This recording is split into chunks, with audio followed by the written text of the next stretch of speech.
So you're thinking about buying a house. Let's go over the steps that you need to take in order for you to qualify for the loan. First thing you need to be doing is checking your credit score. Knowing what your credit score is really important for the whole entire transaction. One of the ways you're able to do that is by getting on your banking app. Whichever bank you bank with usually has a credit check section on the website. So you're able to get on there. I have Wells Fargo and they have a link to my credit score that it's updated every single month. So every single month I know what my credit score is for that month. If anything changed, it'll change on there as well. So that's one option for you to check.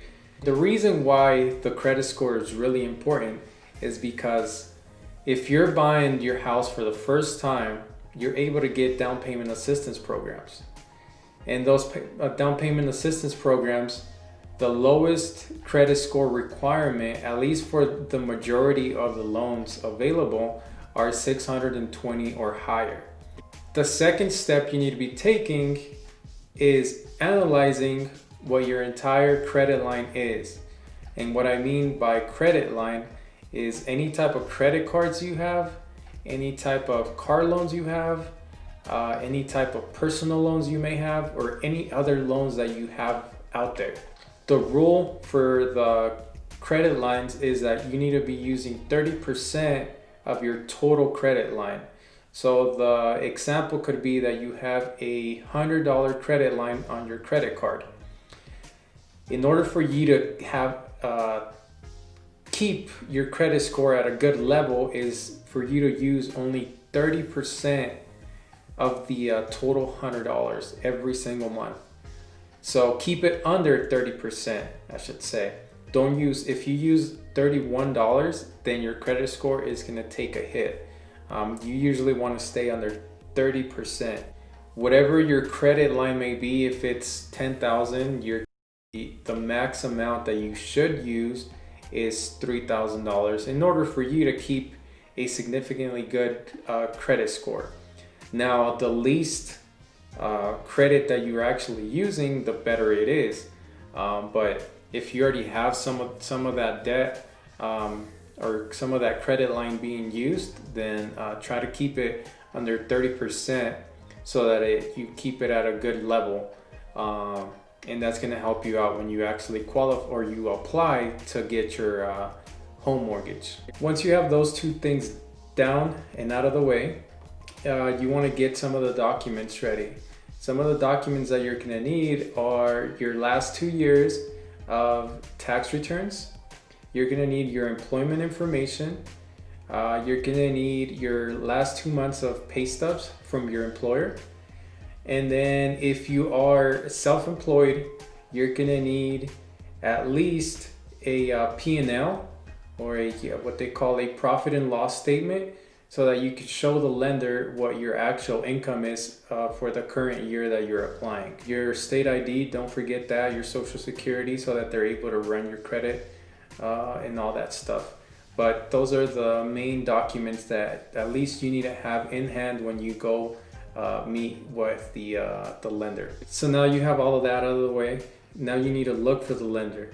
And the way you can look for a lender, in my recommendation would be ask your friends or family members that have already purchased a home, because most likely they already have a lender or a real estate agent that they've already worked with, and they'll be able to recommend you to him or her based on their experience. In worst case scenario, if they don't have any good recommendations, you can just get on Google or look around what your local lenders are and then go from there.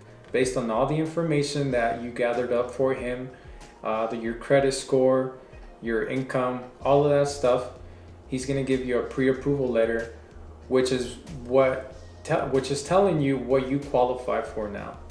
So you're going to take your lender letter to your real estate agent, or your real estate agent should already have it if they got in contact with the lender directly. And once that's done, then you're in the process of house hunting. you're in that stage. Your real estate agent is going to set up a search criteria that you told them based on the area, bedrooms, square footage, all of that stuff. Price point being the most important one is the price point, because you don't want to go over what the pre-approval letter says you qualify for. Once you find a house or a few houses that you're interested in based on your search criteria that your real estate agent sent over to you, you can set up appointments to go look at the houses. Once you like that house, then you and your real estate agent are going to sit down or talk it over the phone and see what your best approach is to making an offer that's going to get accepted. Once your offer gets accepted, the next process is doing the inspection, the appraisal, and the final approval from the bank. You got to set up an inspection. That's so it can go over the entire house and give you an idea of what's wrong with the house, or what things could go wrong, or what's actually working, what age the property is, the furnace, the water heater, all that stuff, so that you know what you're getting yourself into prior to buying the house. Once the inspection is done and it actually passes, or you're good with the condition of the house, then you're going to talk to the lender. The lender is then going to start the process of the actual home buying. You already have the contract in place, you have the house in place, so now the lender is going to work on the entire process so that you get your final approval. From there, one of the things that the lender has to do is order an appraisal. The appraisal is just to establish the value of the property, because the bank wants to know that the offer that you made, if it was whatever, 100,000, they want to make sure that the property is worth 100,000.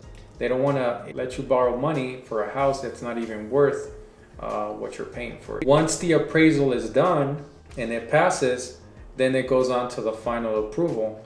A lender might require more documents from you, but that's on a case-by-case basis. So you're gonna have to talk to your lender about that once you're in the process. Once all that's done, the lender approves you completely. You get the clear to close. Then it's time to set up the closing. Once you get to the closing table, you sign your documents, all of the stuff that needs to be signed, and then the money gets wired over to the seller.